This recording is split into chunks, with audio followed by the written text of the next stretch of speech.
Radio Publique Africaine.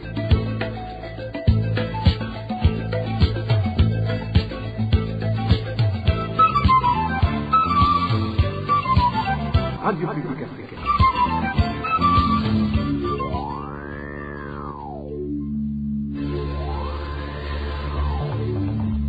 C'est le moment de suivre le journal parlé en français. À la présentation, Janvier Ninina Hazgu. Nous sommes vendredi, le 16 août, l'an 2024. Bienvenue, chers fidèles auditeurs, au journal de la RPA, parlé en langue française. Et passons immédiatement au titre de ce journal. De l'allégresse dans la famille des journalistes. Mesure de grâce présidentielle en faveur de Floriane Ilangabillé mercredi avant-hier. La journaliste bénéficie désormais de la remise totale des peines. Le président de la coopérative Urumuri Terambere de la commune Gihanga, province Bubanza, est accusé d'un détournement d'un montant évalué à 34 millions de francs burundais. Manque criant d'eau potable sur la colline Gikungu en zone Gihosha dans la municipalité de Bujumbura. Les habitants de cette colline s'approvisionnent en caniveau d'évacuation des eaux usées. Restez à l'écoute pour le développement des titres et autres nouvelles collectées par la rédaction de la RPA. Encore une fois, bienvenue, je vous le disais tout à l'heure, la journaliste Floriane Ilangabillé de la radio Irichanilo a été graciée par le président de la République ce mercredi 14 août 2024 après près de 2 ans d'emprisonnement. Floriane Ilangabillé avait été condamnée à 10 ans de prison ferme et une amende d'1 million de francs burundais pour atteinte à l'intégrité du territoire national, une condamnation pourtant contestée par plusieurs organisations de défense des droits humains. Emmanuel Niungeko revient sur les circonstances de son arrestation et emprisonnement. La mesure de la grâce présidentielle en faveur de Madame Floriane Ilangabillé, journaliste de la radio en ligne Igicaniro, transparaît dans le décret numéro 100/144 de ce mercredi 14 août 2024. Selon le présent décret, la journaliste Floriane Ilangabillé bénéficie de la remise totale des peines. Floriane Ilangabillé a été arrêtée par des agents du service national des renseignements burundais le 30 août 2022 en commune de Matana, province Bururi, alors qu'elle était de passage au Burundi pour participer à des funérailles d'un membre de la famille. Elle a été directement transférée au siège du service national des renseignements à Bujumbura. Le 22 septembre 2022, après plus d'une semaine d'interrogatoire sans avocat, elle a été transférée à la prison centrale de Mhimba. Le 3 octobre 2022, elle a été conduite à la prison de Muyinga. Le 27 octobre 2022, Floriane Ilangabillé est officiellement accusée d'atteinte à l'intégrité du territoire national. Son procès s'ouvre le 16 décembre 2022 devant le tribunal de grande instance de Mukaza. Le jugement sera rendu le 3 janvier 2023 et elle a été condamnée à 10 ans de prison ferme avec une amende d'1 million de francs burundais. Suite à des crises d'asthme, Floriane Ilangabillé a quitté la prison de Muyinga avec un autre groupe de détenus pour être amené à la prison centrale de Mhimba. Ce transfert était une réponse à la requête formulée par sa famille et ses proches qui réclamaient qu'elle soit dans une prison proche des hôpitaux pouvant garantir des soins appropriés afin que ces crises d'asthme soient bien suivies et bien traitées. Elle a passé une seule nuit à Mhimba puis transférée à la prison de Bubanza où elle était incarcérée jusqu'à aujourd'hui. Cette mesure de la grâce présidentielle accordée à la journaliste Floriane Ilangabillé intervient après près de 2 ans d'emprisonnement. Plusieurs organisations de défense des droits humains et celles de la société civile avaient toujours réclamé sa libération car selon elle, Floriane Ilangabillé était arbitrairement emprisonnée pour avoir usé de liberté d'expression. Merci à Emmanuel Niungeko. L'ADINA, Association des jeunes pour la non-violence active, se réjouit de la mesure du président de la République de gracier Floriane Ilangabillé. L'ADINA remercie toutes les associations des défenseurs des droits humains qui ont combattu pour la libération de Floriane Ilangabillé. Suivez à ce propos Jean Douimana, président et représentant légal de l'Association des jeunes pour la non-violence active. L'association des jeunes pour la non-violence active, AGENA en sigle, s'en réjouit de la mesure de grâce sous le décret numéro 100/144 du 14 juin 2024 portant mesure de grâce présidentielle à l'endroit de Madame Floriane Ilangabillé. Nous félicitons vivement la famille des journalistes burundais. Nous félicitons tous ceux qui ont soif de la justice au Burundi. Nous félicitons plus particulièrement les défenseurs des droits de l'homme et des droits des prisonniers pour avoir crié haut et fort au bénéfice de Madame Floriane Irangabiye. Nous félicitons aussi la famille de cette dame victime des injustices de 2 ans. Alors nous félicitons vivement aussi son Excellence le chef de l'État qui a pris cette initiative de mesures de grâce pour relaxer sa condition Madame Floriane Irangabiye. Jean Douimana demande toutefois au président de la République de penser aux autres prisonniers qui sont détenus injustement. Pour Jean Douimana, ces prisonniers continuent à coûter cher au gouvernement alors qu'ils devraient être libres et contribuer à l'édifice de la nation. Encore une fois, Jean Douimana, représentant légal et président de la JINA. Nous sollicitons aussi à son Excellence, Monsieur le chef de l'État, de procéder ici aux autres Burundais qui continuent à croupir sous le vélo, qui continuent à consommer les peines malgré leur innocence. Nous sommes stupéfaits au niveau de la JINA pour des personnes innombrables même qui continuent à croupir dans les différentes prisons du pays alors qu'ils ont déjà épuisé leurs peines.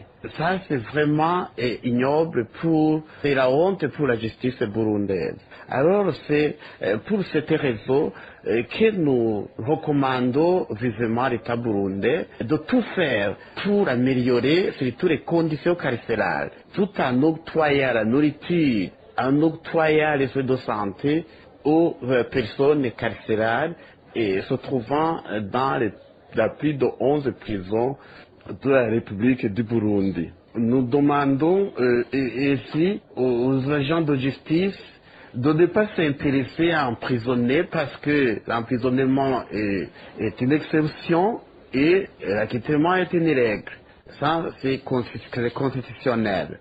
Nous recommandons vraiment à l'appareil judiciaire de bannir cet esprit de mettre sous le vélo les personnes innocentes, mais plutôt de privilégier l'amour du prochain, de privilégier aussi la justice. C'est vrai, la JINA ne soutient pas le laisser aller à l'endroit des criminels, mais nous sommes penchés sur la justice équitable. C'était Jean Douimana, président de l'Association des jeunes pour la non-violence active. Une courte pause et puis on continue. RPA. Page gouvernance à présent, les membres de la coopérative Urumuri Mwiterambere en commune Gihanga de la province Bubanza accusent au président de cette coopérative d'avoir détourné une somme de 34 millions de francs burundais dans les caisses de la dite coopérative. Pour n'avoir pas bénéficié d'aucune intervention de la part des autorités administratives communales, encore moins provinciales, les membres de la coopérative se confient au président de la République pour les rétablir dans leurs droits. Les détails avec Innocent Valentin Singilanghav.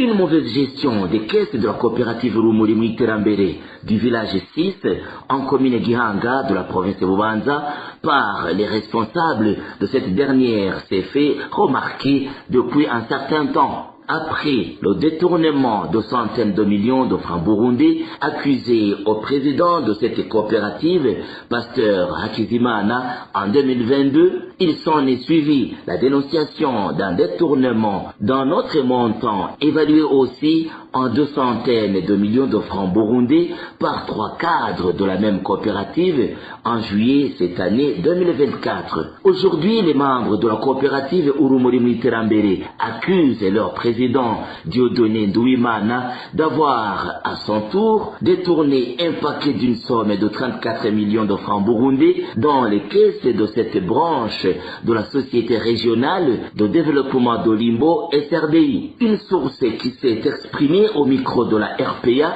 affirme que l'administration locale au niveau communal et provincial est au courant de cette malversation mais sans toutefois réagir. Nous, les membres de la coopérative Urumuri Mwiterambere, nous ne comprenons pas comment l'administration de Bubanza n'agit pas en conséquence au moment où il s'est avéré que Dieudonné Nduwimana a détourné une somme d'argent de 34 millions au grand jour. Les agents de la SRDI ont mené des enquêtes qui ont prouvé ce détournement. L'administration de Bubanza s'en méfie alors qu'elle est au courant de ce détournement de fonds.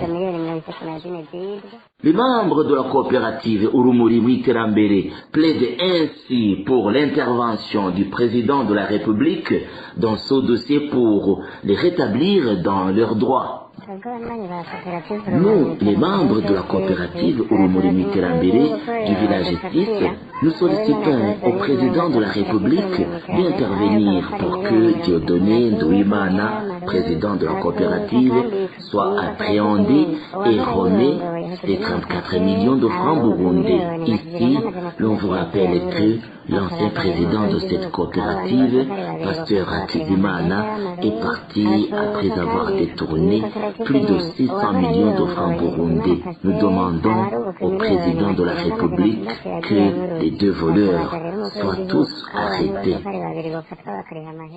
À ce propos, nous n'avons pas encore pu joindre le gouverneur de la province de Bubanza, Cléophas Nizigimana, afin de recueillir son point de vue. Merci à Innocent Valentin Singirangabo. Rupture de stock des compteurs de courant électrique dans la capitale politique du Burundi. Plusieurs ménages au chef-lieu de la province d'Itega restent en attente depuis plus d'un mois alors qu'ils avaient payé pour cette fin depuis longtemps. Elvis Niomungere nous en dit plus. La ville de Gitega est en pleine extension. De nouveaux quartiers naissent des jours au lendemain. Les ménages dans ces quartiers ont besoin des services de la régie des eaux, l'eau et l'électricité.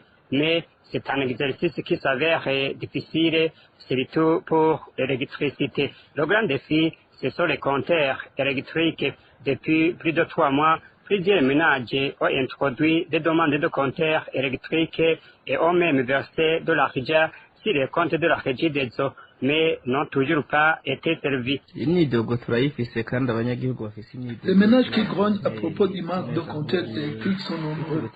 Aujourd'hui, au bureau de l'antenne régionale, nous recevons même plus de nouveaux dossiers de demande de raccordement.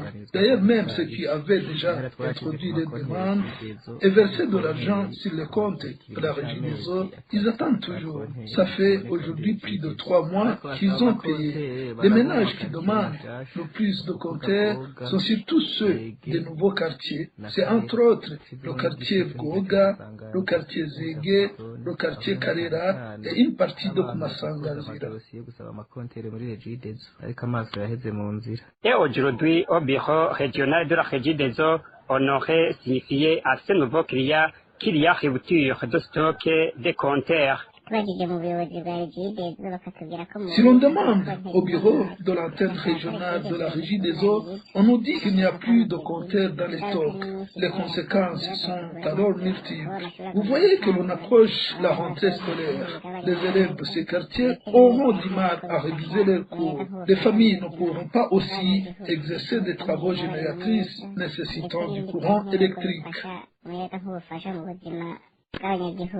La rédaction de la RPA a contacté à ce propos Jean-Claude Manirakiza, chef d'antenne régionale de la régie des eaux. Il n'a ni affirmé ni nié cette rupture. Merci à Elvis Niomungere. RPA. Il était prévu que ce vendredi 16 août 2024 débute le recensement général de la population, de l'habitat, de l'agriculture et de l'élevage à travers tout le pays. Mais finalement, il aurait uniquement débuté des séances de sensibilisation. À ce propos, les ministres du gouvernement burundais se sont rendus dans différentes provinces où ils discutaient avec les administratifs sur ce recensement. Le recensement en soi débutera alors le 24 août courant. Mercredi dernier, le Conseil des ministres avait encouragé la poursuite des préparatifs et surtout sensibiliser la population à répondre massivement à ce recensement. Je vous propose d'écouter à ce sujet Jérôme Niozima, secrétaire général et porte-parole du gouvernement. 8e point analysé, c'est une note sur l'état des lieux des préparatifs du dénombrement principal du recensement général de la population, de l'habitat, de l'agriculture et de l'élevage. La note a également été présentée par le ministre des Finances, du Budget et de la Planification économique.